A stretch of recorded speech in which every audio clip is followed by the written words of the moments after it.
পরিশোধন ছাড়া, এতে করে ওই অঞ্চলের 55টি গ্রাম ক্ষতিগ্রস্ত, তাদের ফসলের জমিগুলো আস্তে আস্তে বিরান ভূমিতে পরিণত হয়ে যাচ্ছে, আর খাল বিল হয়ে যাচ্ছে ধ্বংস, এবং ভবিষ্যৎ প্রজন্ম আমাদের শিশু সন্তানরা আজকে নানাবিধ রোগ ব্যাধিতে আক্রান্ত হচ্ছে। আপনারা এদিকের মানুষ হয়তো কম ভুগতেছেন, কিন্তু রাস্তার পরে গেলেই হাহাকার চলছে, হাহাকার চলছে। এই মানুষগুলো অনেক কষ্টে আছে, এদের কথা কেউ ভাবে না, এদের জন্য কেউ এগিয়ে যায় না। অথচ বছরকে বছর এই উপজেলার চেয়ারম্যান, ভাইস চেয়ারম্যান দুজন লোক আছেন, তারা কোনোদিন এই যে ফ্যাক্টরিগুলোর বিপক্ষে যায় না, বিরুদ্ধে যায় না, সরকারকে বলে না। খুব সহজ, কারণ পরিবেশ আইন তো আছে না? আইন অনুযায়ী প্রত্যেকটি কারখানা তাদের এই সমস্ত কেমিক্যাল মিশ্রিত বর্জ্যগুলো পরিশোধন করে ছাড়তে হয়, তারা সেটা করে না। তার মানে নিশ্চয়ই ওইখানে কোনো ঝামেলা আছে, ঠিক না? হয়তো চেয়ারম্যান এবং ভাইস চেয়ারম্যানের সাথে ফ্যাক্টরিগুলোর কোনো সুসম্পর্ক আছে, অন্য তো এটা করতে পারে না। আপনাদের এই রাস্তা দেখলে মনে হবে যেন উপজেলার মধ্যে সব রাস্তা এরকম, ঠিক না? আসলে না, এই দিকটা তেমন কিছু ভালো আছে দেখলাম তো। আর দয়া করে আপনাদেরকে আমি দাওয়াত দিচ্ছি, আপনারা গিয়ে দেখুন আমাদের চৌয়ারা ইউনিয়নের রাস্তাগুলো দেখুন, পূর্ব দুর্কারণ, পশ্চিম দুর্কারণ, গলিয়ারা ইউনিয়নের রাস্তাগুলো আপনারা গিয়ে দেখুন। একটি রাস্তাঘাট সংস্কার করা হচ্ছে না। যে রাস্তাগুলো করা হয়েছিল গাড়ি চলাচলের জন্য, সেই রাস্তাগুলোতে আজকে অটো রিক্সা চলতে পারে না। তাহলে চেয়ারম্যান এবং ভাইস চেয়ারম্যানের কাজটা কি? ওনার তো এই কাজটাই ছিল, এই রাস্তাগুলোকে রিপেয়ারিং করাই তো ওনাদের কাজ ছিল, কিন্তু ওনারা এগুলো কাজ করছেন না। ওনারা গত 15 বছরে 1 কিলোমিটার রাস্তা নতুন বানায়নি এই উপজেলার মধ্যে।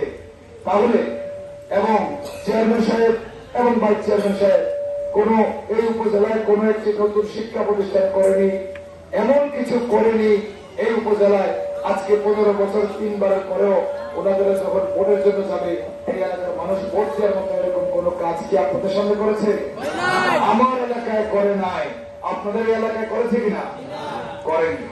বরং ওনার বাড়িঘর উন্নত করার জন্য ওই এদিকে এনে উনি কলেজ সরকারি করেছে, ওই বাগপাড়া স্কুল সরকারি করেছে। কিন্তু উচিত হচ্ছে যে আমার উপজেলার সেন্টার পয়েন্টে করতে হবে, ঠিক কিনা? যাতে করে উপজেলার সব মানুষ সেখান থেকে সুবিধা পায়, ঠিক না? কিন্তু সেটা ওনারা করেনি। আর এই কাজের সমর্থন জুগিয়েছে ওনার যিনি ওনার রানিং মেট বলি আমি, যে ভাইস চেয়ারম্যান সাহেব, ওনারা দুইজন মিলে এই কাজটা করেছে। ভাইস চেয়ারম্যান সাহেব যদি প্রতিবাদ করতো যে চেয়ারম্যান সাহেব আপনি কাজগুলো কি করছেন, তাহলে একটু কিছুটা হলে হতো না।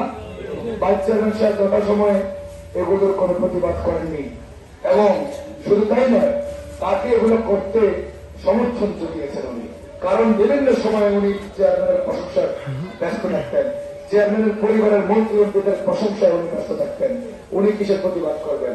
প্রতিবাদ যদি করত, রাজার কোন মানুষ কিন্তু জানতো। চেয়ারম্যানকে বলতে, চেয়ারম্যান সাহেব আপনি কাজগুলো কেন করছেন না? আমরা তো জনগণের কাজ করার জন্য এখানে দায়িত্বে এসেছি। আপনি যদি না কাজ করেন, তাহলে আমি এই বিজয়পুর ইউনিয়নে, বারোপাড়া ইউনিয়নে, চৌয়ারা ইউনিয়নে, গলিয়ারা দুর্কারণ ইউনিয়নে গিয়ে মানুষকে আমি কিন্তু মিটিং করবো, মানুষকে আমি একসঙ্গে গিয়ে আন্দোলনে নামবো এই মানুষকে নিয়ে। কারণ আপনি এই কাজগুলো করতে পারেন না, এই অন্যায় কাজগুলো আপনি করতে পারেন না, ভালো কাজ তো আপনি করছেন না। করতে পারতো কিনা? কিন্তু সেই ভাইস চেয়ারম্যান এই কাজটা কখনো করেছে? করেন। কারণ উনি নিজেও ওই কাজের সাথেই ছিল। উনি একবার এদিকে যায়, একবার এদিকে, একবার উত্তরে, একবার দক্ষিণে, একবার পূর্বে, একবার পশ্চিমে। আপনারা যারা রাজনীতির সাথে আছেন আপনারা জানেন, উনি চেয়ারম্যান সাহেবের বর্তমান বাড়ি হচ্ছে কোথায়? লালমাই। কোথায় করছে? বর্তমানে যে লালমাই উপজেলা, আপনাদের লালমাই না, কিন্তু এটা আরেক লালমাই, এটা আরেক লালমাই, এটা মাটির নিচ থেকে উঠতে যাও, বুঝছেন তো? এটা ওই লালমাই। আর এটা সারা পৃথিবীর মানুষ যে লালমাইকে চিনে, সে লালমাই বাদ দিয়ে তারা একটা লালমাই বানাইছে। আর যিনি ভাইস চেয়ারম্যান সাহেব, ওদের বাড়ি কোথায়? ওদের বাড়ি হচ্ছে কুমিল্লা টাউন। কুমিল্লা টাউন মহানগর সিটি, এগুলোতে নতুন না। কুমিল্লা টাউনে বাড়ি, ঠিক না ভাই? কুমিল্লা টাউনে ওনার বাড়ি।